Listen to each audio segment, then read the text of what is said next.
Halo anak-anak, bertemu lagi di pelajaran ekonomi bersama saya Ibu Bernadetta Sitohang. Adapun topik pembelajaran kita hari ini mengenai konsep dasar ilmu ekonomi. Ada 3 indikator pembelajaran yang saya akan sampaikan hari ini. Yang pertama adalah mendeskripsikan ilmu ekonomi dan apa manfaat mempelajari ilmu ekonomi.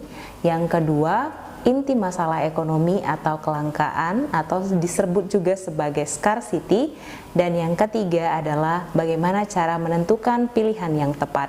Selamat belajar, tetap semangat.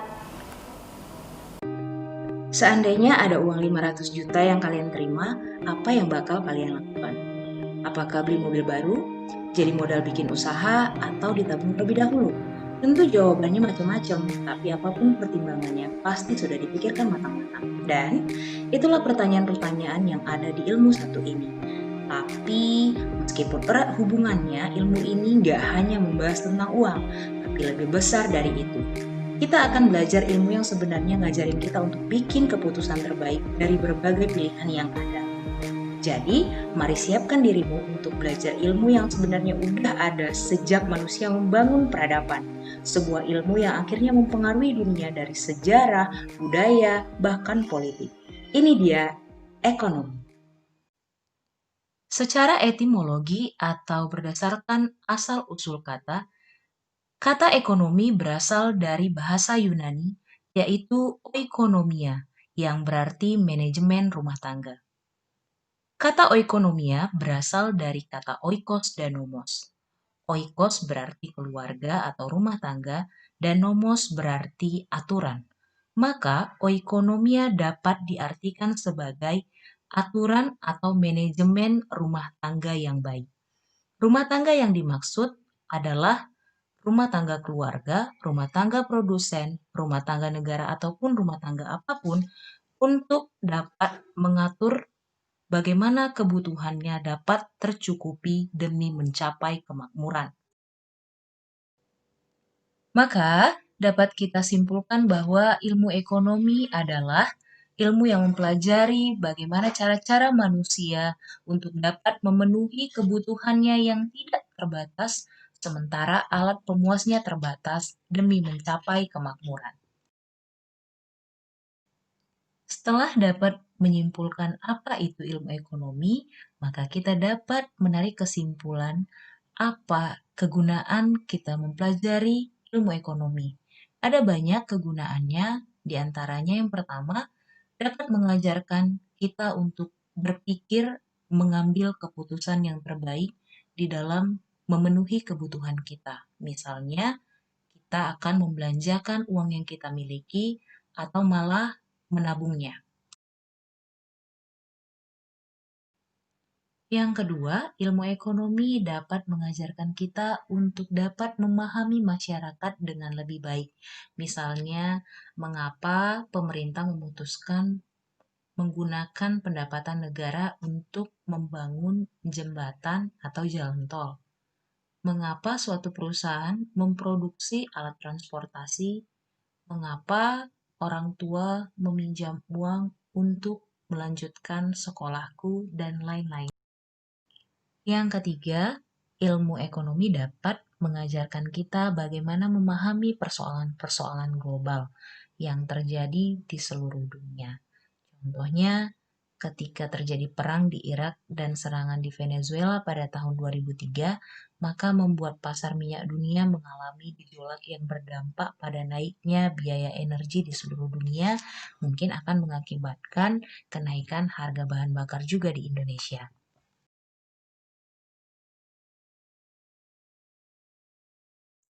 Yang keempat, ilmu ekonomi dapat menjadikan kita sebagai pemilih yang kompeten. Contoh sederhananya, ketika terjadi pemilu, kita akan mampu memberikan hak suara kita kepada calon pemimpin yang benar-benar mengerti ilmu ekonomi yang dapat menjawab persoalan-persoalan perekonomian di negara kita, karena kita juga tahu mengenai perekonomian. Pada hakikatnya, manusia memiliki perilaku konsumtif, yakni kecenderungan manusia untuk melakukan konsumsi tiada batas. Pada banyak kasus, perilaku konsumtif manusia saat ini tidak lagi didasarkan pada kebutuhan, tetapi didorong oleh hasrat keinginan. Artinya, beberapa perilaku konsumen tidak lagi memenuhi kebutuhan, tetapi didasarkan motivasi untuk mendapatkan suatu sensasi, tantangan, kegembiraan, atau bahkan semata-mata demi meningkatkan gaya hidup. Hal inilah yang menjadi dasar lahirnya masalah ekonomi. Inti masalah ekonomi adalah kelangkaan atau scarcity, di mana kelangkaan ini merupakan kondisi di mana manusia memiliki sumber daya yang terbatas, tetapi kebutuhannya tidak terbatas. Kelangkaan dapat disebabkan oleh beberapa hal. Yang pertama, keterbatasan benda pemenuhan kebutuhan di alam. Tidak semua sumber daya alam yang dimanfaatkan untuk memenuhi kebutuhan manusia dapat segera diperbaharui, sehingga lama-kelamaan jumlahnya menjadi sangat terbatas. Contohnya, pembentukan minyak bumi memerlukan waktu hingga jutaan tahun. Jadi, kita harus pandai-pandai dalam pengelolaan sumber daya alam yang susah diperbaharui. Jika tidak pandai, maka akan terjadi kelangkaan. Yang kedua, kerusakan sumber daya alam akibat ulah manusia. Tidak dapat dipungkiri bahwa banyak sumber daya alam yang rusak karena ulah manusia. Contohnya, banyak hutan yang gundul atau rusak akibat pembalakan liar maupun pembukaan lahan untuk perladangan ataupun perkebunan. Contoh lainnya, cara penangkapan ikan yang tidak benar, yang menggunakan pukat harimau yang dapat merusak sumber daya alam dan banyak contoh-contoh lainnya. Yang ketiga, keterbatasan kemampuan manusia mengolah sumber daya ekonomi yang ada. Keterbatasan ini bisa disebabkan oleh rendahnya penguasaan teknologi dan kurangnya modal. Akibatnya sumber daya ekonomi tidak dapat dimanfaatkan seefektif dan seefisien mungkin. Jadi, kita harus rajin-rajin belajar supaya kita dapat menjadi sumber daya yang berkualitas sehingga negara kita dapat lebih baik lagi. Yang terakhir, yaitu peningkatan kebutuhan yang lebih cepat dibandingkan penyediaan sarana pemenuhan kebutuhan. Peningkatan jumlah manusia menyebabkan bertambahnya jumlah kebutuhan. Namun, produksi alat pemenuhan kebutuhan tidak sebanding dengan pertambahan jumlah kebutuhan sehingga terjadi kelangkaan. Biasanya disebabkan karena tingginya pertumbuhan penduduk. Contoh lainnya adalah ketika ada 10 orang yang menggunakan atau ingin mengkonsumsi sepatu, tetapi produsennya hanya mampu memproduksi 2 sepatu saja. Jadi, secara intinya, ketika kondisi lebih banyak konsumen daripada produsen, maka kebutuhan jauh lebih banyak daripada sarana yang menyediakan kebutuhan tersebut.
Contoh kelangkaan yang baru-baru saja ini terjadi adalah kelangkaan masker, hand sanitizer, ataupun alat pelindung diri lainnya.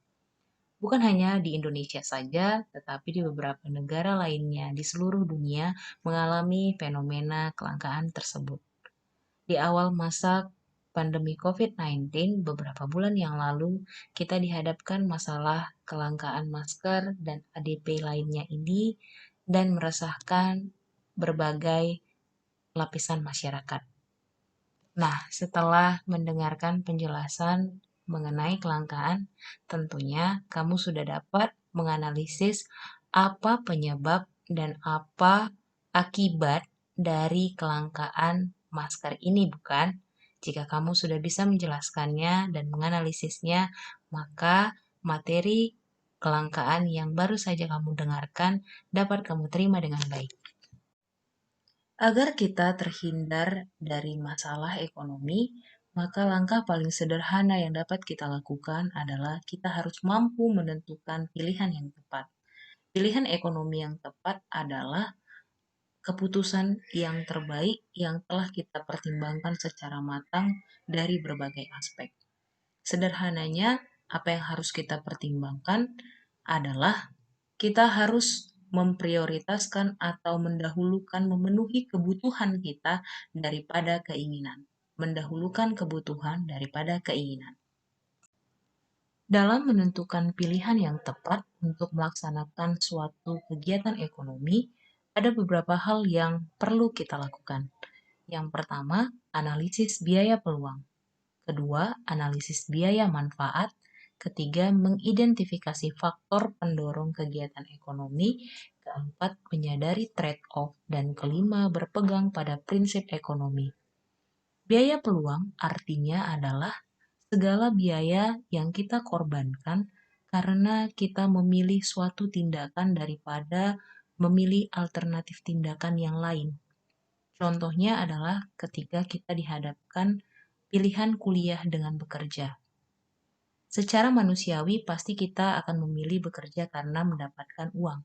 Tetapi setelah kita berpikir panjang, walaupun kita mengeluarkan sejumlah uang untuk kuliah, maka setelah kuliah kita mungkin akan mendapatkan pekerjaan yang lebih layak dan mendapatkan uang lebih banyak sehingga biaya-biaya selama kita kuliah dapat terbayar ketika kita kerja kelak. Analisis biaya manfaat artinya kita harus mampu menganalisis seberapa besar manfaat yang kita terima dan kita sesuaikan dengan biaya yang sudah kita keluarkan.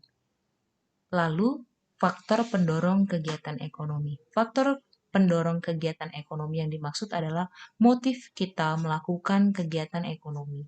Jangan sampai kita mengambil suatu tindakan kegiatan ekonomi itu karena motif ingin menyombongkan diri atau meningkatkan gaya hidup kita, tetapi memang benar bermotif karena kita memerlukan barang tersebut sebagai kebutuhan kita. Lalu yang keempat, menyadari trade-off. Trade-off adalah situasi di mana seseorang harus membuat keputusan untuk memilih suatu hal dengan mengorbankan hal lain dengan alasan ekonomis. Misalnya, kita harus menggunakan waktu untuk belajar daripada bermain game. Dan yang terakhir adalah prinsip ekonomi. Prinsip ekonomi adalah prinsip dengan tindakan pengorbanan tertentu untuk mendapatkan hasil sebesar-besarnya atau tindakan dengan pengorbanan sekecil-kecilnya untuk mendapatkan hasil tertentu. Demikian pertemuan kita untuk hari ini. Tetap semangat belajar, jaga kesehatan, sampai jumpa di pertemuan berikutnya.